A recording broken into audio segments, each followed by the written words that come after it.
The following is a presentation of TFNN.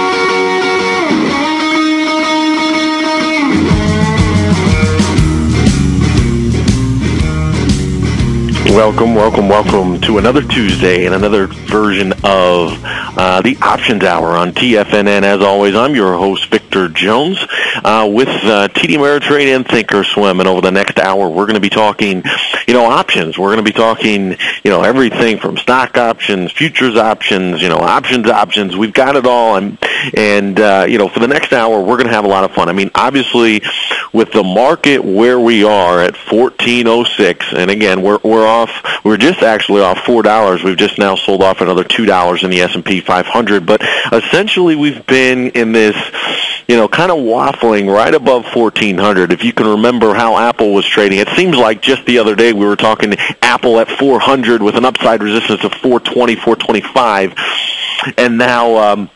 Today we're sitting here at 626 with some interesting news out there, some interesting calls from a few analysts out there talking about $1,000. So, it's a very interesting environment. There's a lot to talk about, and so I would encourage you, obviously, over the next hour, feel free, as always, to give us a call.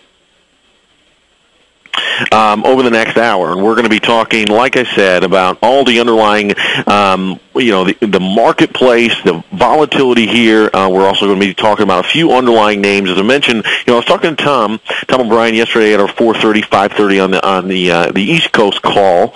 We had a quick 5-minute chat, and we noticed yesterday was an interesting day. 17 was kind of the number yesterday. You had Avon Products, ticker symbol AVP, up 17% on a buyout bid that they actually rejected. They notified the board, or the board has actually rejected that offer, which was right around $22.50 to $23 in terms of value. And so basically you're sort of sitting right around that same price today. I mean, we creeped up just a little bit earlier today, but we're sitting right around 22.5. Then on the opposite side, the not so lucky or so generous side, so to speak, was a Groupon. Groupon now trading at 15.21, down about 0.5% on the day. And if you're in the Tiger Den, I welcome everybody in the Tiger Den. But we were sitting right around $18, $19 about 2 trading sessions ago, and just sold off just under 17% yesterday. Made a quick gap down to about 17.5, traded down to about 15.20 in the session, which is currently where we are. We're down about 6.5 cents from where we were yesterday. So we've got some interesting things to talk about today. As always, we want to talk about what you want to talk about. So over the next hour, it is your hour. I'll fill it up. Those of you that listen week after week, I don't have any issues talking about everything that's happening in the marketplace, because the marketplace is giving us, always giving us opportunities, things to talk about. But if you want to give us a call, 270-6648. Feel free to give us a call. All the international listeners there, 727-445-1044. Again, the domestic number, I may have read that incorrectly. It's 877-927-6648. 877-927-6648. Give us a call. Doesn't matter if you're on the East Coast, West Coast, you're just waking up, or if you've been up for a few hours watching what the market is doing, give us a call. Let's talk about your position. So, again, to quickly, and as we always do, give a quick market wrap before we jump into a few things here. /ES, which is the S&P 500 futures contract, which we're quoting right now, currently trading 14.05 3/4, down 6 3/4 on the day, basically 0.5% off. And today, what we've been watching essentially is just the volatility. We're going to get there to what the VIX is doing, but essentially, if you look at the S&P 500, we've got 2 days left until the April weekly expiration. You've got next week's that are already listed in terms of the futures. You've got another expiration here next week, and then you have basically in about 17 days, you have the expiration coming up there. If you're trading options on the S&P 500 in terms of the SP SPX. You've got about 16 days to expiration. So got an interesting expiration shaping up for April. And if we were just looking at the options and how they're priced on the S&P 500, you'd actually notice that there's about, the market's pricing at about 15% volatility. 15% volatility, and it's an annualized number. So if we break that down to what that essentially means to the S&P 500, the SPX here, that means just shy of $37 of movement. So what that means to you as a trader, regardless if you have a position on or you're thinking about potentially putting on a short-term position with only 16 days expiration, we'll talk about that here, but there's about $37 is the implied move for the S&P 500. So if we're currently trading 1410 right around there, you can basically add $37, $38 to the upside, which might be your expected resistance area on the upside in terms of volatility and where the market's pricing it. Chop $37 off to the bottom side, basically right around just under 1380, basically 1375 would be your bottom side support on any breakout. But I do think on a move lower than 1400, it could be interesting. So for all of you that are listening and watching in the Tiger Den, as always, I want to do a quick poll. Tell me, are you bullish or are you bearish here? I think at this 1410 level, we've really been, kind of waffling here. We're now picking up a little bit of steam, down $7 on the day. So right when we started this call, we were down $4 in terms of the S&P. We're now down $7. So the accelerating or the sell side has accelerated just a little bit here. But if you are watching in the Tiger Den, feel free. Let us know. Are you bullish or are you bearish here at this 1405 level as we approach 1400? The NASDAQ here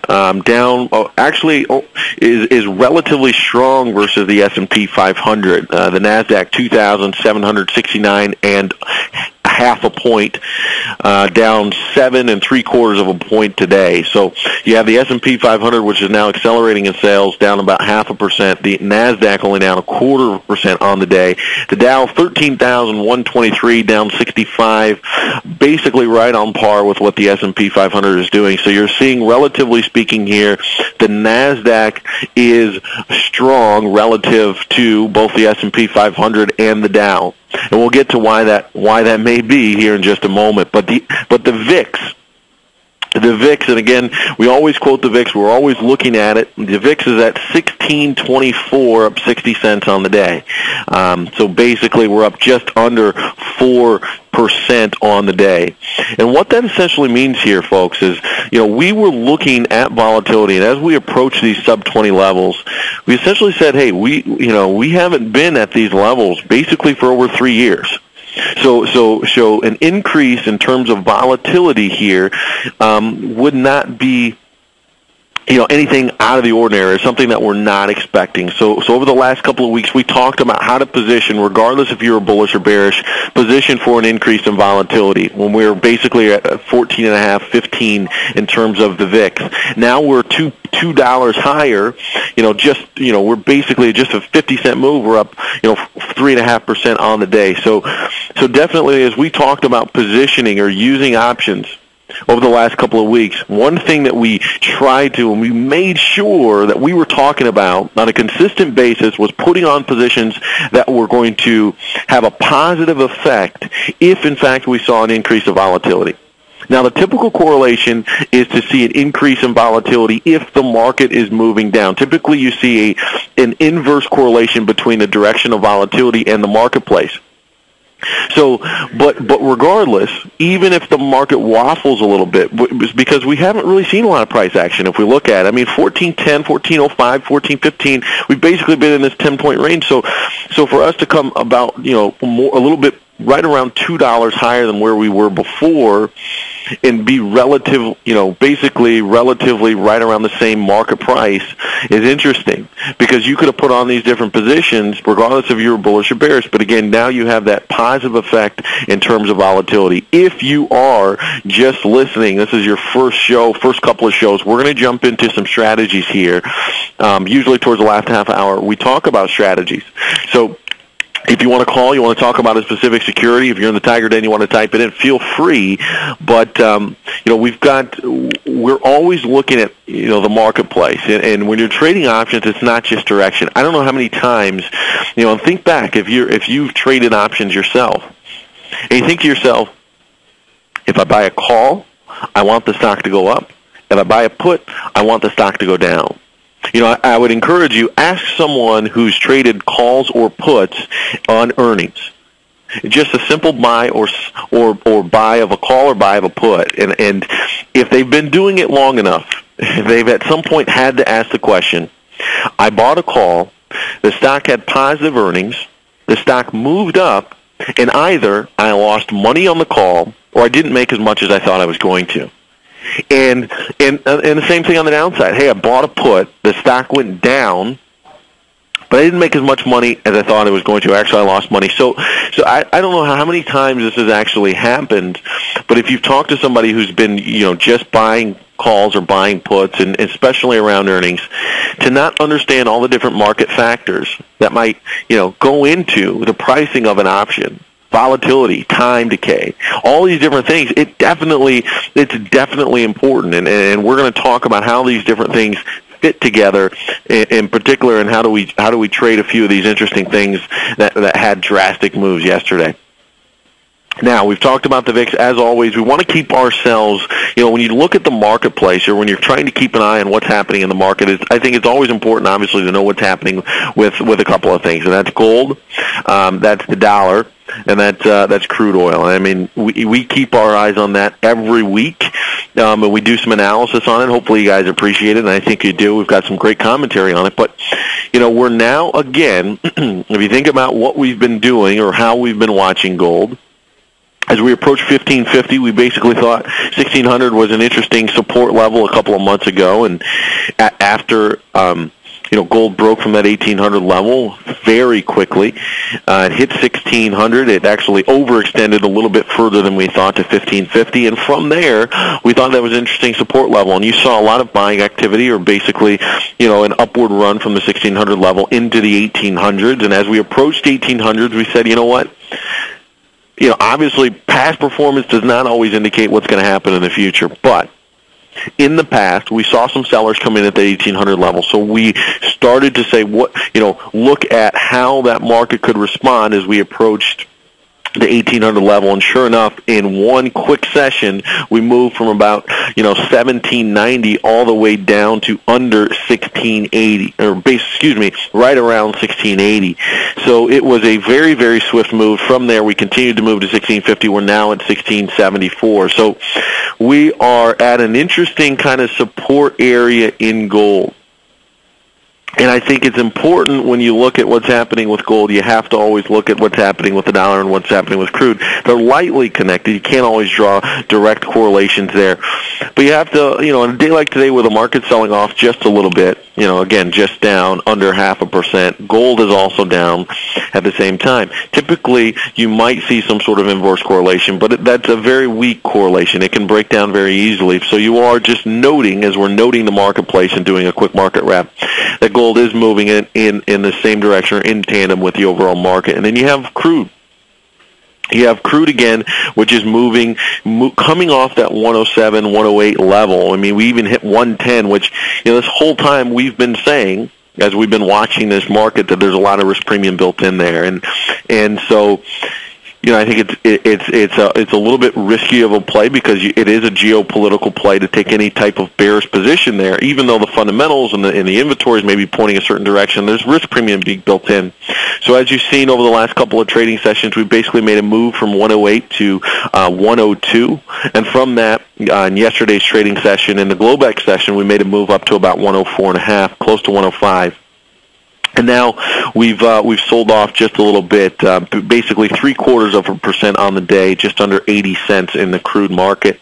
Last one here that we always want to make it a point to touch on is obviously the dollar. And so many people when they're quoting the dollar, at least recently, in my opinion, we tend to make that correlation, the dollar versus the euro. I think with what's happening in to the euro, I think it's really important to keep our eyes on the total picture. What is the dollar doing versus a basket of currencies across the world, which is what the DX is at 79.03, up 6 cents on the day. Relatively strong versus the world currencies here today.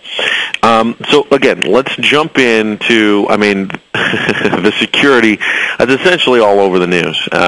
You've got Apple, again, a very strong day on the day. If you're in the Tiger Den, I'm interested to know your thoughts here, guys, on Apple. But interestingly enough, we have Apple at 626 even right now, up $7.37. That's up almost 1.25% on the day. So we're up 1.25% on the day. We were just flirting right around 600. A strong session yesterday, and now we've got, it could look like, a doji, maybe we've got something happening here at 625 level where buyers essentially have met selling pressure right at this 625 level. It'll be interesting to see. If this can continue, because the type of candle that's forming, if we're just looking at it from a technical perspective, is may shape up to be something of a little bit of a short-term reversal type candle, but obviously you can't make those comparisons or draw those conclusions until the end of the trading session.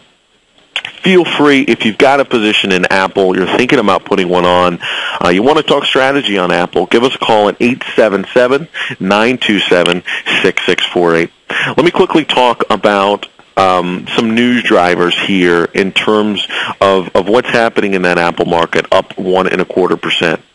If you were watching or you've been reading the news, you've been listening to TFNN, essentially an analyst from Topeka Securities basically set a $1,001 price target on Apple. Where did the extra $1 come from? Your guess is as good as mine. But a $1,001 price target on Apple. Again, that was an analyst. I believe his name was Brian White from Topeka Securities. Set that as his 12-month price target on Apple. Another guy from Jaffrey's, actually. He had his price target. He actually gave a range. It was right around 700 to 900. Essentially, his range was 700 to 900. I believe it was 910 on the upside, actually, with the possibility to go to $1,000 per share. And some of that's based on, essentially, all that's based on price-to-earnings multiples. So essentially, they kind of reworked this backwards, saying, what do we believe in terms of earnings that these companies will deliver in terms of earnings per share? And if we get basically an earnings estimate or earnings per share estimate in 2014, all this again, these 12-month estimates are calendar. I think it's first calendar quarter of 2014, but these are based on estimates or earnings estimates of about $65 per share. So at a 14 times multiple, that's where we start to get in this ballpark, 700 to 900, potentially $1,000 per share. You've got some things waiting in the wings, some technical rumors waiting in the wings around patent applications that Apple has applied for. In terms of what they want to do in the TV market. So you have a couple of things fanning the flames. I think you do have what looks, in most cases, like a extreme parabolic move here, but with what's happening in the Apple marketplace, it's tough to take that reverse position. We're going to go ahead and take a couple of quick calls here. We've got Rich in Orlando who has a question on Halliburton. Rich, you're on the air. Yes, is this Victor? Yes. Yes, this is Rich from Orlando. The question I had, is in terms of writing calls against, to protect yourself on Halliburton, if you were to go enter Halliburton at the current price, and the thought of, that it possibly becoming, maybe another leg down, but on the other hand, it looks like it's bottomed out to me, but it's possible that you might get one more leg down on this.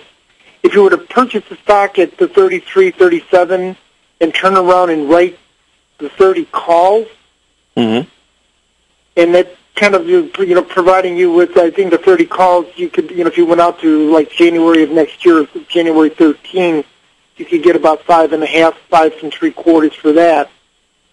So they would kind of give you some protection if it was to come down into the 30 area. Also, kind of. There's no such thing as a guarantee, but provide you with actually a premium over where you're at right now. So if we look at the strategies, it's a great question, Rich. So I thank you for the call. Let's just work through it. Okay. So we've got Halliburton here today, which is trading $33.37. For everyone that's listening on the phone, they can't see the screens. Halliburton today is $33.36. And the Jan 13 call, which you quickly mentioned there, the Jan 13 call is trading about $6. The theoretical value right now of that call is $6. So essentially, if I were to buy Halliburton and simultaneously sell that 30 call, I would have potentially the obligation, if we traded above 30 for that entire time, I would be called out of the stock at $30, and my cost basis would be right around 27 because I bought the stock at about 33 just to use round numbers. I got $6 in credit, 27 would be my cost, so $3 would be my profit in the stock because my cost was 27. And I think in your case, the reason you're using such a an option with 290 days to expiration is essentially you're thinking if I get a short-term move to the downside, I'll buy the call in a little bit cheaper, and then I'll continue to hold my stock. I think that's the thinking when we sell those long-term in-the-money options. Is that right, Rich? Correct. All right. So here's the other thing. If we think about it from a different perspective, if we think about it and we say, okay, if it comes, basically, if what I think is going to happen happens, or if we stay above 30, which is about $3, we got a $3 cushion, 10%, I'll make $3. And what I think a lot of people don't always take a look at, Rich, in whether it just saves you transaction costs or whether it's an easier thing to comprehend is there's a term that's called synthetics. So when you're buying stock and you're simultaneously selling a call, synthetically you've created the exact same thing as a short put position. So I want you to look, if we were to look at, for everyone that's looking potentially at any trading software, the ThinkorSwim software, the January 13 puts at the 30 strike are trading right around 275. So what does that mean? Well, that means if I were to sell the Jan 30 put and we stay above 30, I'll take in right around $3, 275. So essentially, it's the same break even of $30, and it's the same potential profit potential here at $3. But what happens is potentially I don't have to, some brokers costs or charge 2 different transaction costs for that. But in most cases, synthetically, it makes sense to do something like that. And here, so I'll bring it. I'll talk about it from a different perspective as well. Now, April only has 17 days to expiration, right, Rich? Okay. But if we look out in May has about 45 days expiration. Anytime we're looking at selling something, so we're looking at selling premium, we want something with at least 30 to 45 days. And why do I say that? Well, because in the last 30 to 45 days, Rich, the options decay their fastest over their lifetime. So you get the maximum amount of premium decay within a 30 to 45 day window. So if I look at, essentially I look at the May options here, they're worth about 40 cents or so. If I were to sell them the 30 strikes, instead of saying, thinking to myself, I could buy the stock and sell the call or in the money call. Here, if I reverse the thinking and I just say, you know what, I could pick up 40 to 45 cents here in Halliburton by selling the 30 strike put. If it never goes down to 30, then I keep the 45 cents. Mm-hmm. And I have, I would actually never get more than that, but I would keep the 45 cents. If it does come down there and you do get that bounce, you'll actually get a better entry price, right? If you come down below 30. Mm-hmm. If you come down below 30, you'll take in the 40, 50 cents, and now your cost basis is $29.50 with the opportunity or unlimited upside. So essentially it's getting paid in some ways to put in a limit order. So, I definitely understand where you're going with trying to capture that short-term move to the downside. And there's that opposite way to think about that. Typically, you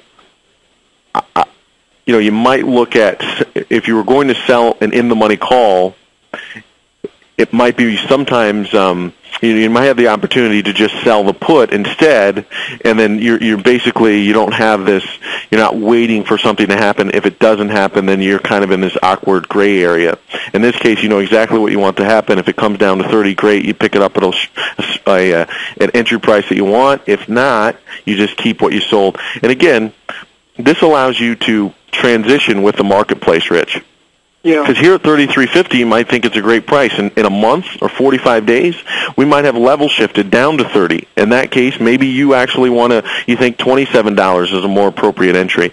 So this way, when you're selling puts with the 30 to 45 days to entry, you actually have the ability to move those things around a little bit. Whereas you might get caught in this position in terms of, Halliburton moving in a direction that you're not comfortable with.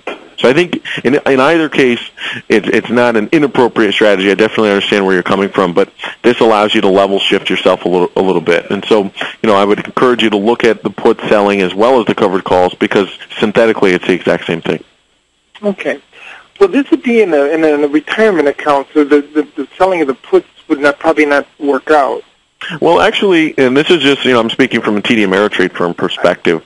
In a retirement account, you have the ability not only to get level 1 approval. Level 1 approval allows you to sell calls as well as cash covered puts. So you would have the ability to sell a put as long as it was cash covered, because again, it's essentially or synthetically the same thing. At TD Ameritrade, what I think a lot of people don't know is we also have the ability to sell spreads in an IRA. And so, there are some brokerage firms out there that don't allow you to do that. We are one of the firms that allows you to sell spreads in an IRA as well. So we're a little bit more flexible as far as that's concerned. All right. Well, listen, I thank you very much, and I appreciate your time. Hey, it's a great question. Thanks for the call, Rich. I believe we have another question from Steve in Warren, Michigan. He has a question on spiders versus SPX spreads. Steve, you're on the air. Yeah. Hi, Victor. How are you? Good. How are you? Good. My question has to do with I've been doing the portfolio enhancement using the SPY. Right. And I'm doing enough contracts where I could do a couple of SPXs instead of 20 SPYs. Is there any advantage to that? I mean, obviously the commission would be a little bit less. Right. Does the cash, and I think that's a great question. Right? Yeah, that's a great question, Steve. And so for everyone out there, just so I want to make sure everyone's to the level that you're at when you're asking this question. So essentially you have the SPX and you have the spiders. The spiders are 1/10 of the SPX. So essentially Steve's saying he's utilizing the spiders, SPY, and he's selling some contracts. And for every 10 he sells in the SPY, because it's the same underlying, technically he could sell one of those for every 10 he's selling in the spiders or buying, whatever you're doing there, in the SPX. And essentially that would save him some commissions or the transaction costs. So I would say, Steve, I think you're exactly right. The one thing, though, that we always have to consider here is slippage. And so I think this is a good lesson, Steve, and I'm going to digress just a little bit here because it should also answer your question, because there's the one concern here in doing that is slippage. And so if we look at the spiders, and if you're watching in the Tiger Den, I'll note the 142 call, the at-the-money call right now is 115 at 116. It's a penny wide, right? So there's essentially, you can't get a market there in that option that's any tighter. Now, if I do the same thing, I'm going 142, the 142 is the at-the-money. So I'm going to go to SPX, and I'm just going to look at the first at-the-money. Typically, I could go to the 1420. I'll look at the 1415. And we'll look at both, actually. The 1415, the SPX is at 1411 right now. The 1415 is $13 by 1440. It's $1.40 wide. So essentially what that means when you see a spread like that that's so wide is that it's going to be a little bit harder, I think, to execute at that theoretical price or the midpoint. So for people who are questioning what that might mean, if you have a $13 bid on an option and $14.40 on the offer, essentially you're $1.40 wide. If you cut that in half, there's 70 cents. So you add 70 cents to the bid, and that is your theoretical value of the option. The option in this case is actually worth $13.70. But even if you were trying to buy or sell that because there's such a wide spread, because there's less market participants, there's less liquidity, you might not get the theoretical value, which is $13.70. You might have to come off 10, 20, 30 cents to actually execute your order. So what I would say here, to you, Steve, is that when you're looking at this, you would think to yourself, okay, we're $1.40 wide. So if I can execute these 10 spreads or contracts, it doesn't matter. At this particular price, it makes sense for me, taking my transaction costs into consideration. But there's a point with which the slippage in getting into that option or the execution price will outweigh the benefit of the transaction costs. So I would encourage you, when you're actually doing this, whether it's 10 contracts, 20, or 50, I would ask you to just weigh the difference and see, okay, if I'm able to execute within 20 cents of the midpoint, 30 cents of the midpoint, 50 cents even, doesn't matter, then it makes sense, financial sense for me to do that. If it doesn't, the slippage that I'm getting here is outweighing my transactional save. So I would encourage you to look at the SPY. So I would say absolutely 100% they are fungible instruments, but it's not just a straight one-for-one, hey, I'm going to save money in commissions. You've got to factor your execution costs because there is lower liquidity and the potential for you not to get such tight spreads or the theoretical value. Does that make sense, Steve? Oh yeah, absolutely. Yeah, I didn't get that far looking into it. I would have noticed that, and that probably would have scared me off too. But I'm glad you explained that. Yeah, and it's not always that it scares you off. I mean, it's literally you just think to yourself, okay, I'm doing 3 contracts versus 30. How much money am I going to save? And then you take you take that amount and you divide it by 100, and that's essentially the amount off of the midpoint that you can go without actually, which would be your fungible break-even point, so to speak. And then anything after that, you're not really saving any money because, you're actually eating money based on the execution cost. It's kind of like that old saying, you're stepping over dollars to pick up pennies at that point. Yeah, okay. One other quick thing. Like I said, I've been doing this as a portfolio enhancement. I've been selling the call spread out. But with the volatility coming so low, is there a point at which this is no longer feasible? I mean, I kind of skipped it this month because I worked out the numbers and I was going to come out 0.3%, and the way the market's been kind of steadily going out, I thought, well, I'm going to wait a little bit and think this over. Can I have your thoughts on that? So here's what I would say. I've got 2 different thoughts. There's the mathematical thought, and then there's the trader thought. Okay. So when volatility is this low, it's kind of, from a mathematical perspective, the odds or the probability of hitting that strike, whatever it is the exact same as when the volatility is high.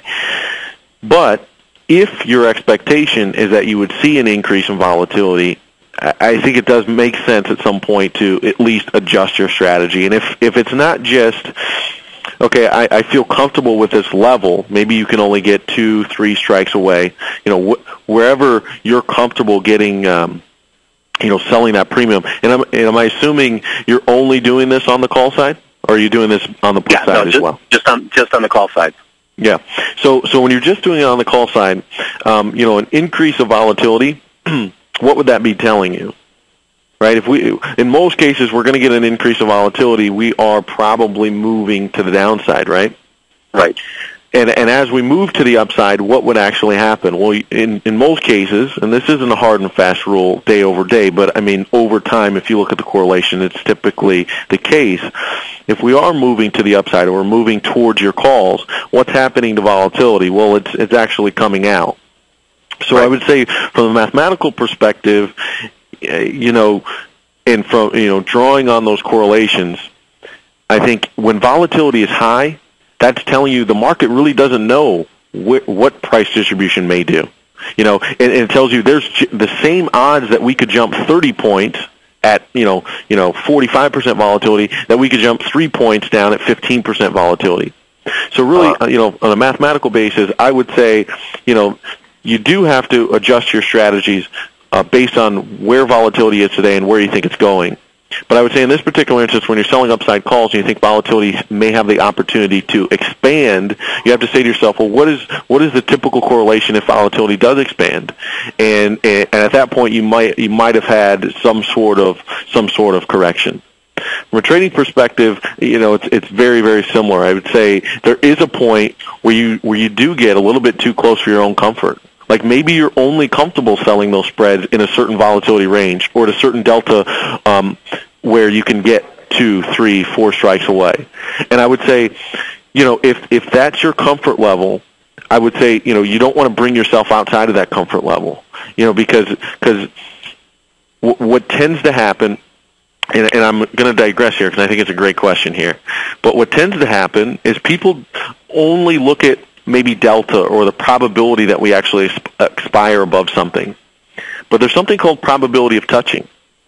So to give an example, and I'm just going to use the spiders here if you don't mind, Steve. Sure. To give an example, there's basically, let's look at the probability that we expire above a certain strike here out of the money. There's basically a 70% chance that the 143 call for April, 17 days away, expires out of the money. Now, that's only 2 strikes away, right?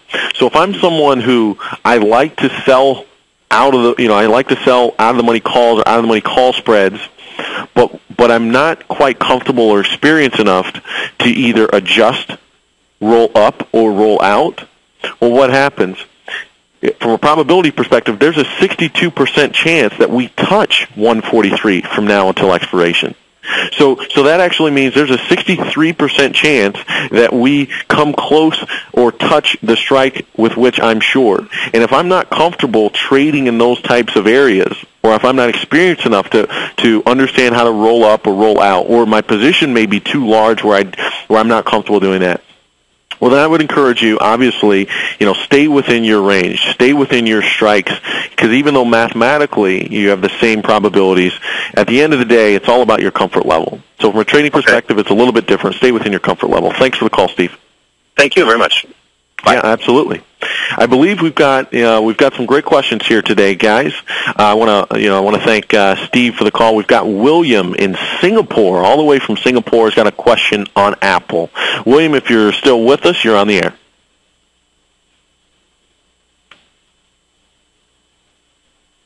Do I still have you, William? Yes. Can you hear me? Yes. Hello? Yes. William, thanks for the call. Okay. Hi. Yeah, no, my pleasure. I thanks for taking my call. Actually, I have 2 questions on Delta. First question is that if I have a stock with quite deep in the money, a Delta of say about 80, does it make sense to sell this deep in the money, call, and then buy into same underlying, let's say same aspiration with a lower delta, say, let's say the first case, I own a delta 80. I buy into delta 20, and the price of, let's say, the profit for taking this delta, it is $1, just assumption $1. So does it make sense, to pay maybe 15 cents with a delta 20, right? And I buy 4 of them, so that will be equivalent to the delta 80, but maybe I pay only 15 cents. So no, I'm with you 100%. So let me do this, because I think for a lot of people listening, delta is a familiar concept. For some, it may not be. So let me start, and I think everyone understands dollars and cents. So let's do this, William, if you don't mind. Sure. And you can give me hypothetical prices, you can give me real prices. When you bought into, and this was a call, correct? Right. When you bought into this call, what was your approximate cost on the call per contract? This actually I forgotten, because actually I'm talking about a call of Apple. What I'm trying to do right now is that I have 565, which is deep in the money, but I'm thinking of take the money off the table. Yep. Maybe it's a great point. So I know exactly where you're going. So I'm going to give some hypothetical prices here for everyone out there, so that they kind of understand. And these, basically, I'm not going to use the high prices that I would need to make it realistic to Apple, but it's fine, because I think as long as we're on the same page here. So let's imagine, okay? Sure. Think about it like this. Just a couple of weeks ago, Apple was trading, right around basically a month ago, Apple was trading right around 420 as it went into earnings, maybe a month and a half actually. Even if you just go back a month, you can get, Apple's trading at 500. It's now $130 higher. So, William, I got to imagine there's a lot of investors in the same place that you are. So let's imagine we're now trading at 620. Okay, almost 630. Let's imagine I bought, a 500 strike call, a couple weeks ago. So essentially, what would have happened is I might have paid, let's just call it $1 for it, and it would definitely have been more expensive. Let's just say I paid $1 for it, and now essentially it's moved very deep in the money, so essentially when you buy an at the money option, it typically has a delta of 0.5. Well, what does that mean to everyone else that's not familiar with that term? Essentially, delta is the rate of change that an option is going to move in price given a $1 move in the underlying stock or future or whatever it is. So in this case, if I were to buy an at-the-money option and the underlying stock moves up $1, I would expect my option price based on delta alone to move up 50 cents. So I get a $1 move in the stock, I get a 50-cent move in the option. So to the upside. To the downside, we come down $1, I would expect to lose maybe 50 cents on that option. But as options get deeper and deeper in the money, okay? So when I say in the money, it was trading at 500, now Apple is trading at $630. Well, it's $130 in the money. As that occurs, the option gets a delta that's closer and closer to 1. And what that means is that as Apple moves up $1, you would expect your option to move up $1. In other words, you have an option contract that performs almost, very similar to the underlying stock. So, William, the reason I wanted to go in depth here is because your question is a great question, and that for so many listeners out there, it can start to open our eyes in ways that we can use options in ways maybe we didn't think about before. Essentially, if you buy Apple today, at $630, you essentially have to put up $63,000 to control 100 shares of stock. Where you could potentially buy an in-the-money option and control 100 shares, and you could do so potentially at $2,000. You could do something like that. So there's ways to get the same movement. So as Apple moves up $1, Apple moves up $8 today, you might expect to make $800 on one contract. So I think there's a lot of people looking at Apple and they're saying to themselves, if they're thinking that potentially they're bullish on this, maybe I don't have $63,000 of investable cash or liquid assets that I'd like to invest in Apple, but maybe I have $2,000, maybe I have $3,000. It doesn't matter. Some of those deep in the money calls can be a very similar stock replacement. So now on to your specific question. What you said is you've bought this option, it moved deep in the money. So what you're saying is you're contemplating, you have a delta of X, and you're saying, hey, I want to potentially take my money out of the deep in the monies, So something that has a delta of anywhere from 8 to 1, and I want to actually take that money and put them into an equivalent amount from a dollar perspective of delta that has a lower delta. So essentially you could buy 2, 3, 4 times as much, but you'd have a lower delta, essentially leveraging your capital. Is that right, William? Yes, and then I have some net profits inflow. Yep, exactly.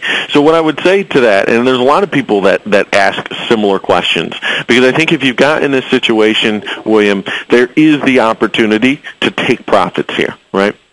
There's definitely the opportunity to take profit. So I think, and probably there's probably opportunity here to not only take profits, but to take your initial investment off the table, and then you would still have money to essentially take that money and turn that into an investment in some lower delta options. I'm imagining that's the case here for you, William, right? Yes, that's what I'm thinking about. Yeah, and I mean, look, at the end of the day, if you ever have the opportunity, it's kind of like going, I don't want to liken option trading or investing to the casino in any way, but if we think about it in this way, if you had the opportunity to play with house money, so to speak, would you take it, or would you continue to invest your own? And I think in some cases, as we're investing or we're trading options, and we get a nice move in our direction, we get that opportunity. There's this old saying, William, that you can never go broke taking profit. So, I would encourage you, take a look at your position. If you have the opportunity to take some off or to play again with house money and take some of your risk off, again, it's never a bad idea to take risk off the table, especially if markets are moving in your favor. So I appreciate the call, William. Okay, one more question is that I noticed there's some kind of a funny phenomenon happening right now in Apple. Take in the case that the 565 strike that I own, the long call, at one point, the delta, say, assuming is 79, and then I would reasonably assume a call strike of 570 and above will have a lower strike. But there were a few occasions today when, the 570, 575 strike actually have a higher delta, higher than the 565. Not back to normal, but how would that be possible, when the strike is higher and having a higher, delta compared to a lower strike? Right. It's all based around the quote. So as you go deeper in the money, that's a great question, William. But as you go deeper in the money, you tend to get less participants in the money strikes. What happens when you have less participants? Well, that means less liquidity. That means wider quotes. When you have wider quotes, delta is typically derived, at least in the ThinkorSwim software, it's derived by the mark or the theoretical value. So if sometimes maybe you have an offer that's 5 or 10 cents a little bit too high on on one of the strikes, you have a theoretical value in the money option, which is less than the previous in the money option, and so those little anomalies tend to work themselves out pretty quickly. The point is, though, that the markets there might be so liquid that it might take a couple of seconds for those quotes to get themselves worked out, and there's really no trading opportunities there because the markets are so liquid. If it was tight, those things would essentially get worked out within milliseconds because somebody would take those bids in offers for a riskless arbitrage position. In this case, where you have wider markets, there really isn't that opportunity, and it tends to work themselves out in just a couple of seconds. But in fact, I do notice, in a similar situation, if we take out the money strike, like for instance, the last few days, I'm trying to execute a butterfly, which out of the money, say, starting from 625 or starting from 655 onward. And I noticed the cost spread. I'm thinking about May expirations. And the cost, the spread between bid and ask is something like 30 and 80 cents. So in a case like this, how do we establish a fair value? Usually people take mid-price, but sometimes we put mid-price, we won't get filled. So how do we establish a fair value so that we can get a better chance of getting it filled? Yeah, that's a great question. And I've got one more call from Frank in Portland, so I want to make sure I get to him, but I want to answer this really quickly for you. Okay, Frank? Sure. And in the ThinkorSwim software, if you're watching from the Tiger Den, all I'm doing is I'm right-clicking on the 625 call for Apple. And I'm right-clicking, I'm going down to Butterfly. And if you have, and you should have, a piece of trading software, if not, you definitely want to check out the ThinkorSwim trading software offered from TD Ameritrade. But on our actual trade ticket, we show you what the natural quote is. So if I'm buying, the natural quote is the offer composed of all of the, if I'm hitting the offers, if I'm hitting the bids, the natural is the natural price of that particular spread today. In this case, a 625 5-point wide butterfly. The natural here is 25 cents. But if I use the midpoint, of all of those options, which we encourage our traders to at least look at or start with, you're seeing that the midpoint of this spread is basically 15 cents. So the natural's 45, but the midpoint's 15. So we actually give you some relative starting point to say, hey, there's a 60-cent spread here between all of these combined options. and the natural is 45, the midpoint is 15, I know I can work my order, start at 15, and I want to work my way up to 45. Now, clearly 45, you don't want to give the market all of that edge because the theoretical value is 15. If you try and execute that butterfly, you've just given the market 30 cents. You're immediately down 30 cents on every one of those butterflies.